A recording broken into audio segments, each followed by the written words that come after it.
When was the last time you took something negative in your life, a habit or a trauma or some old story that you still tell yourself, and you pulled back and transformed it into something positive? That is what our guest is talking about today. And it sounds simple, but it's not. If it were, we would all just be walking around reinventing ourselves every day. There's this one background feed, I want to say.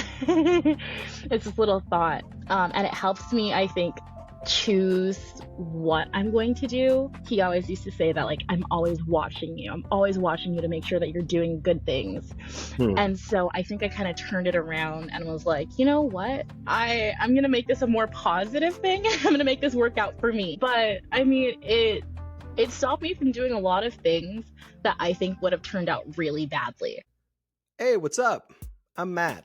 Welcome to Earth Monster, the storytelling show that celebrates vulnerability and speaks to the darkest, messiest little parts of your heart about the lies that we tell ourselves every day, the stories that we use to get out of bed, the fantasies that we let propel our lives. I call these things necessary delusions, and you certainly do not. I'm sure you call them plans or dreams or facts. Is that what you're calling them? Truth? That is really the exact reason that I make this podcast is to sort of like try to dig behind some of those squishier ideas that we have about ourselves to reveal the truth, who we really are, who we really want to be, what has really been driving us through our lives. So if you are the kind of Earth Monster who is interested in reinvention or interested in empathy and generating more empathy in yourself, then subscribe to the show because you found your people. Today we are talking to Sia. Sia responded to this ad that I post on Craigslist in one of these cities. I have lost track, but that's okay. It's really what I love about this show is talking to people from all walks of life, all ages, and just sort of like capturing that little snapshot, that little piece of wisdom, that hard lesson that we have all learned the long way. And Sia delivers. I thought her story today was really simple and applicable, which you can't always say about these stories. But if you pay attention, maybe you will just find something actionable for yourself, how to take something negative in your own life, in your own story, and spin it into something more positive or helpful to you. So without further ado, let's go now to my conversation with Sia. Well, I mean, the ideas that I've taken to set myself on the path that I am currently on, there's this one background feed, I want to say. It's this little thought. And it helps me, I think, choose what I'm going to do and how I'm going to do things. Because I'm a reader at heart. And so this little thought in the back of my brain is like, you're in a book or you're in like a little TV show. And I love judging people in books or TV shows. I love being like, that was not the smartest idea. I can see why you thought it would have been, but that was not a smart idea. And so in doing things in my life and like, you know, just even small things like accepting to go out or, you know, studying, I'm like, now, if your readers saw you do that, would they think that was a good idea? Dude, would you think that's a good idea? And I'm like, yeah, probably. Or no, actually, I'm getting secondhand embarrassment from like pretending to read the book of me in my brain. I'm not going to do that. How long have you been doing that, Sia? That's simple and powerful, I think. A years, I think. At least 4 years, 4 or 5 years. When I was little, I used to be like, yeah, people are watching you. I know it's something that comes from a little bit of childhood trauma, actually, because I call him my sperm donor, the dad figure. He always used to say that, like, I'm always watching you. I'm always watching you to make sure that you're doing good things. And so I think I kind of turned it around and was like, you know what? I'm going to make this a more positive thing. I'm going to make this work out for me. Yeah. Was he around to be watching you, or was this like a sort of like abstract like thing? You know, I could not tell you a definitive answer. I know that somehow there would be some weird instances where he would have intel into my life, and I'm Hmm. like, how do you even know that? Are you watching me really? Are you really watching me? Oh shoot. Was here? I'm sorry. I guess I this should just go for the whole conversation, I guess. I want to go as deep as you want to go. I'm not Okay. looking to get too personal, whatever. If you don't want to talk about something, just let me know. Yeah, no, But no I guess worries. I'm curious. Like, was he around on a day to day? Would there be a reason that he could infer things that you were doing, that kind of thing, or was he not around and then he would sort of pop in and be like, "Well, I heard about this or I saw this," and you'd be like, "What?" That one, Yeah, that's yeah, that's exactly what it was. huh? Like for days at a time, I'd be like, yeah, where is that guy? I haven't seen him in a while. And then he'd pop back up, and I was like, oh, there you are. And he'd be like, so, and I was like, oh, shoot. What can you remember the age that you were when he kind of started telling you that story? I can't. It's a present memory, and it's there in my brain. I can't remember how old I was. I can't remember where we were in the instances that he said it, but I just remember it in my brain in his voice, and I'm like, hmm. Wow. And Yeah. do you feel like you've been carrying that with you maybe since it was said to you? I think I have, especially since, and it sounds really crazy because it is crazy, especially since we like cut him out of our life, everything like that. And then at some point we started receiving like gifts at our door and stuff. Mm. Um, and then I don't remember how, but he got in contact with me. He like called me up, and it was a number I didn't recognize, and I was like, "Hello." He was like, I just watching you guys to make sure you guys are okay, and I'm like, "What are you talking about? What do you mean?" And he's like, "Yeah, sometimes I'm in the area," and I'm like, "Hmm, that's crazy. That's wild. Okay." Um, so yeah, no, it's something that's still very much so present. Wow. How Yeah, interesting. I mean, it really, well, you've listened to some of the episodes, so I like a lot of times I ask like, what was the most important thing in the world when you were 11 years old? I'm really yeah. sort of like trying to uncover that like kernel of an idea, but Hmm. this seems really literal to me that, during childhood you sort of had this idea that somebody was watching you, and now maybe in your adult life you're actually like looking at your own decision making through that same lens. Yeah, yeah. And I'm not sure if it's something that's like completely healthy. I'm not sure if it's like completely healthy, but I mean, it stopped me from doing a lot of things that I think would have turned out really badly. So, Uh, so I can you give think me an I'm okay with it. example? Yeah.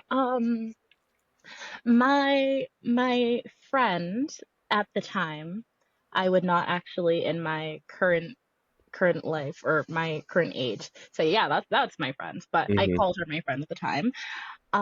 She wanted, we were back in I want to say my second year of high school, and this is the second year that I was ever in school. So I was like, really, I was like, okay, I need to make friends. I need to make friends. I need to make friends. Hmm. And so I wanted to do every single little thing that everybody else wanted to do, because I was like, well, if they all go, I'm going to be left out, and they're going to be like, well, that person's not cool.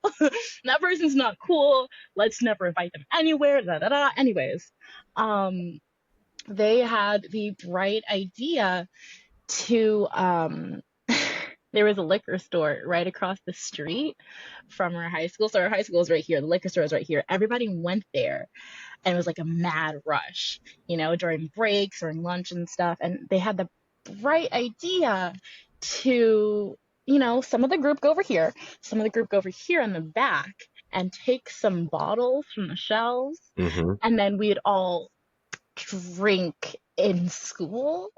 Yeah. And I was like, that sounds like an awful idea. I'm like picturing it in my brain. I'm like, Yeah. okay, reading this, I would immediately close the book, probably launch it a little bit across the room, not pick that book up for another couple of days. So I think maybe I should not do this and I Hmm. should leave this situation. Wow. Um, so it's cool that you sort of like reframed it for yourself about like being like a character in a book, right? So Hmm. you're not actively thinking like, what would my sperm donor think of this No. idea, right? Um, and it's also sort of funny because I feel like when we read books, it's like that is kind of what we want to see, right? We want to see the character sort of like trip over things or like get drunk in school and then have to deal with the repercussions. But you've taken this like really simple idea. I think it honestly, see, I feel like it takes people like decades to sort of like have that kind of perspective on themselves of like, Uh-huh. what if the things I was doing, what if I saw a different person other than myself doing these? Would Yeah. I agree or disagree? It's like that is like somehow like a really complicated idea to like, for me at least, to wrap my head around in real time.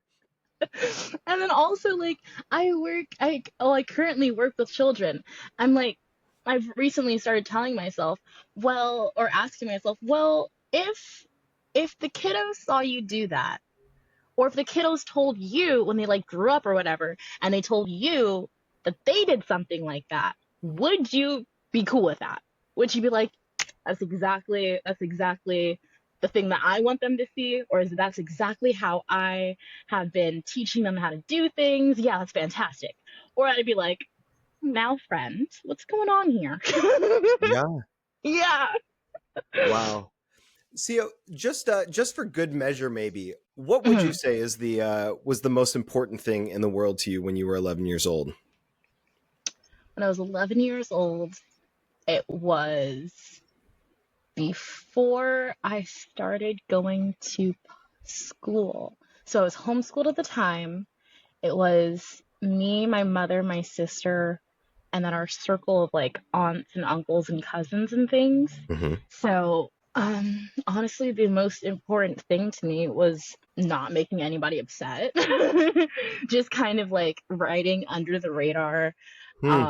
Don't be looked at too closely. Just kind of keep it pushing.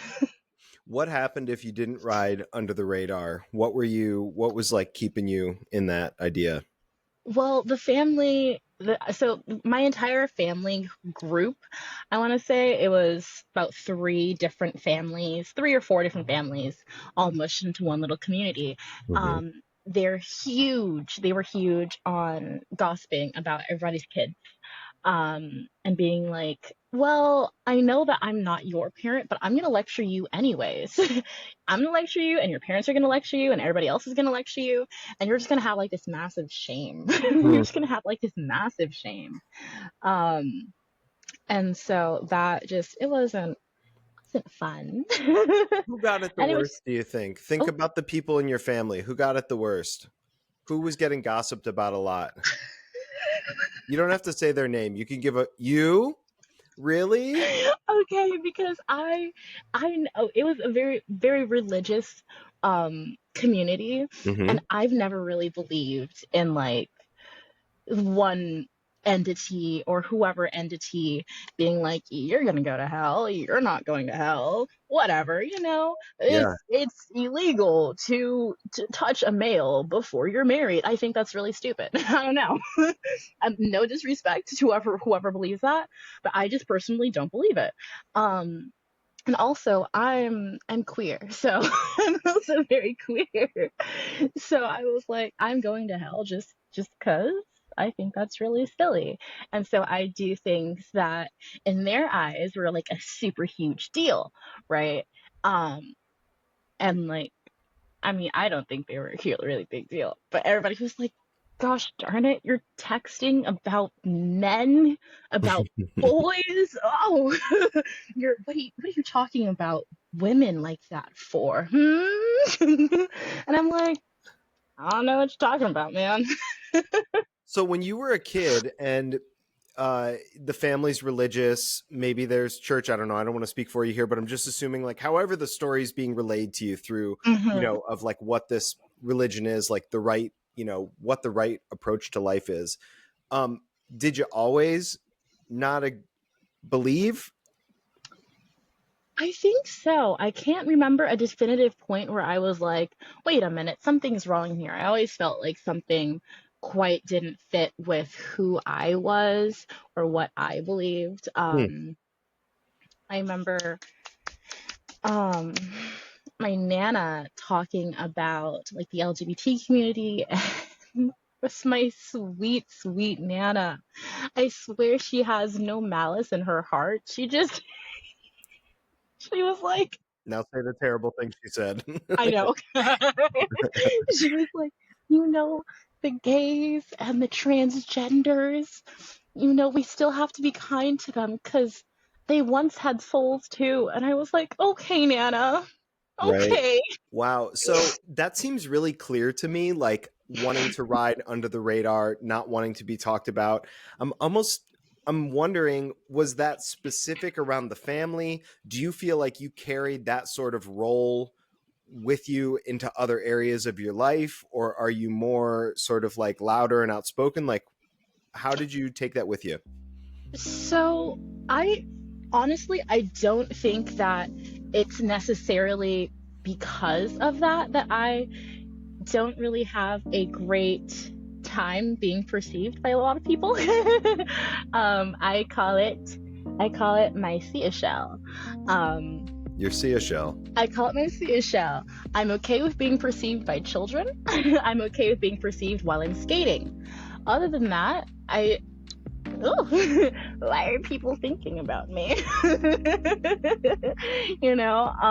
But also that I am getting evaluated for ADHD and autism, so that could play a part in there. So I don't know. Sia, why do you reject the idea that that current feeling that you have could be connected to you wanting to ride under the radar when you were a kid? I don't really know. I've never thought about it before. So that's something that I'm probably gonna journal about later. That sounds I'm probably healthy. gonna, yeah, I do a lot of journaling. I'm probably gonna think about that more.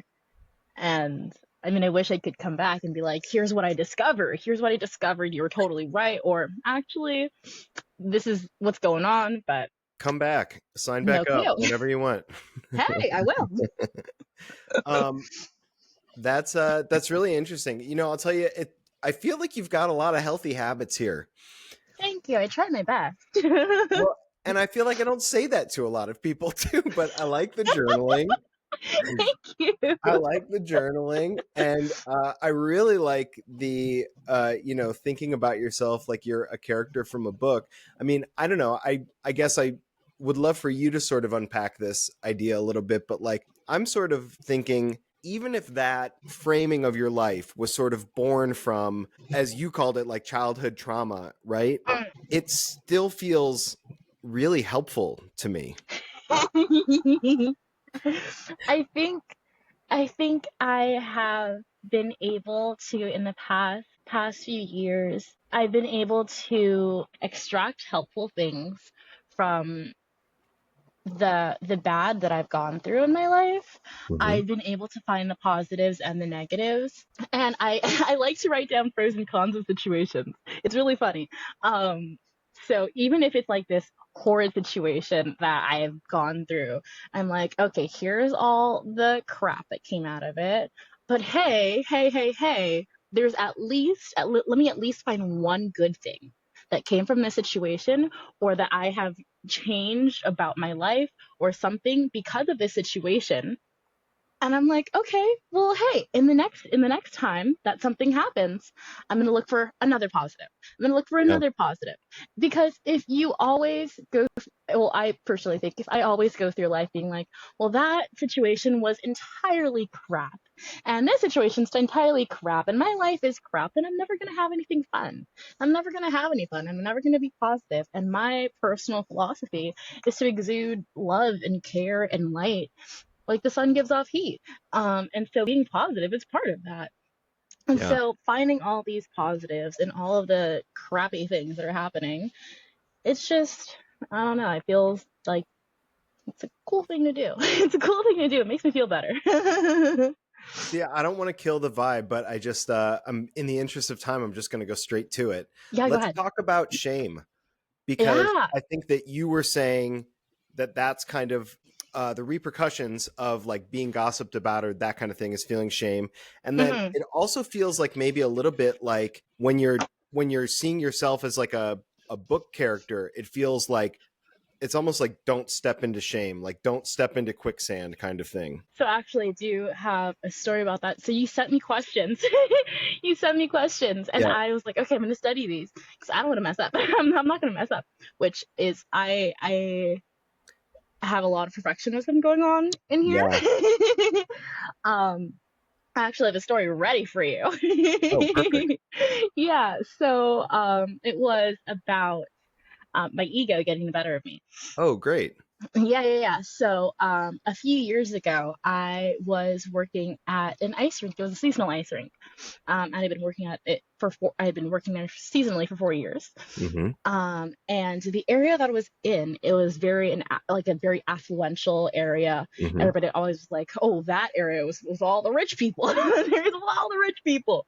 Cool. I got in by pure chance, I believe. I believe it was pure chance. I was the only person of color there. Mm-hmm. Um, I was the only openly LGBTQ plus person there. Mm-hmm. And so I felt like a lot of pressure to uphold a certain standard for myself. So I'm like, Mm-hmm. okay, I have to be peak at all times. I have to be peak at all times. And there was this one party that it was like an after the season party that all of these, because it was sponsored by a hospital, right? Mm-hmm. All the proceeds go to a hospital. Fantastic work they're doing. Um, so at this party, all of the chair members and the sponsors for the hospital and all these really influential high up people, they all come to this event and they speak to us. And all of the team members, I had gotten to know them over the past 4 years. They all came from, rich backgrounds, coming up with two parents, having a life plan, et cetera, et cetera. And so all of these people are from all these super interesting backgrounds. They had gone to really good high schools or either in really great colleges, Ivy League, like really like up there named universities. And at the time, I was taking a break from my local community college for my mental health, and I was working full time. I was working two jobs at the time, and I just didn't really have time for school. And so when everybody is going around and all their fancy dresses and everything, I got mine from Ross. I got mine from Ross. I borrowed my jewelry from somebody. I was like, oh crap, what am I going to say about myself? And I was like, well, I'm not about to tell them all of these super cool, rich people that I'm not even in college. I'm not even in college. As the only person of color here, I have to yet again, I have to be up here. Right. I have to be up here just to be on the same level as them. And so I was like, yeah, I'm gonna lie my way through this night. Yes, I am. What did you say? I told them I was like, yep. Currently, I said the correct major that I did the same major, so I was in nursing. I was having a nursing major at the time. I just changed it to speech language pathology, but I said, I'm going to UCLA for nursing, but it's really not that great, and I'm just trying to transfer into somewhere else, just hoping nobody would ask me too much about UCLA because I've never been there. I've never been to UCLA in my life. So just God, a blatant lie. blatant lie. The piece that I'm taking from that, though, is that you weren't, in your mind, you weren't just representing yourself. You Yeah, were representing that. Those were the high stakes, right? Was that yeah. you felt like I'm representing my whole community. I Yeah, have to get I have to through go up this. and show up. I have to, I can't be the black non-binary person who's like, I'm not actually doing anything. I know you guys are doing like great stuff. I'm not actually doing anything now. Because a lot of people are like, I have like one black friend, or Mm-hmm. Right. I think I know a cousin or somebody who's like gay, and I'm like, oh, shoot. Now I have to be like the gold standard. So now they're like, okay, cool. See, I feel like you left me with so many great lessons, whether you meant to or not today. I just feel like really it's, and a lot of it's actually very actionable, which is Mm, incredible. But if I could just take one last thing. yes. Well, first of all, do I have your permission to share this conversation on the podcast and Yeah, online, all that? totally. Go ahead. Go ahead. Thank you.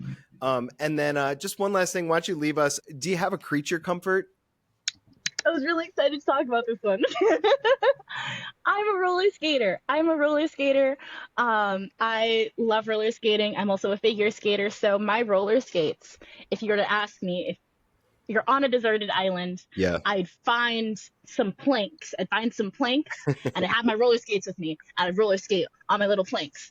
That's all I need. It is great for my mental health. It's great for my physical health. It's great for my emotional well being. It connects me to a lot of really cool people, even though sometimes they get really nervous and shy when people talk to me.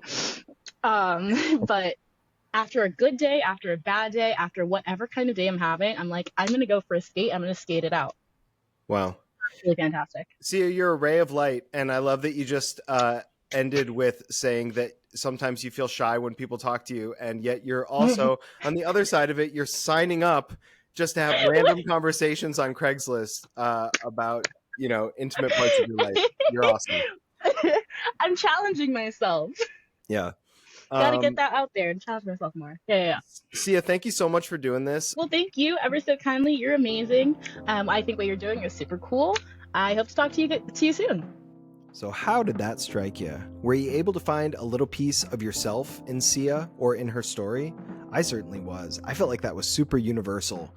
Growing up, feeling self-conscious, feeling watched or judged, or feeling like a fish out of water, feeling like you weren't enough and needing to sort of like fake it to feel like you fit in. What I love about Sia's story is that she took something that could really be thought of as negative, as really trauma or, something of that nature. And then she, as far as I can tell, just did it day after day and finally took control of it and used it as a tool to rewrite her story. And who among us does not want to do that? Right? It's funny from a personal standpoint. Sometimes when I jump on these interviews and I learn that the person that I'm going to be talking to is a younger person, sometimes I can get intimidated by it. I sort of fake myself out because I know that when I was younger, when I was in my early 20s, I was not aware of my own delusions. I was too in it to sort of see them or talk about them. I didn't have the perspective. For me, it was really not until I was into my 30s when I was even had this idea of a necessary delusion for myself and was able to sort of get that perspective on what I had been doing or what I'd been living. So when I talk to younger people, sometimes my first thought is kind of like, do they have that perspective? Are they going to know what to talk about? Am I going to know what to say? Because I'm not here to call anybody out. I'm not here to debate, and I'm not here to teach. I'm here to learn. That's why I do this. And I find that time and time again, I just need to like shed this idea or this like fear of younger guests from myself, because I've talked to quite a few of them on this show so far. And I don't know that you have seen all of those conversations just yet, but again and again, they surprise me. People surprise me, and the young people that sign up for the show surprise me too, because Sia obviously saw the ad and felt inspired to come on and share. And you heard her. She went right to it. She knew exactly what to talk about. And look at this. I learned so much that I feel like it's an actionable lesson that I can apply to my own life. So what do I know? I hope that you were able to take something helpful from that too. Think about taking something negative or something that you don't like about yourself and sort of reframing that story and making a change. So figure out what kind of earth monster you want to be. Get an idea and hang on to it tight, like a dog with a bone. Think it, feed it, do it. And we will be back next week with more epic, everyday stories of success and redemption. You'll see me next time.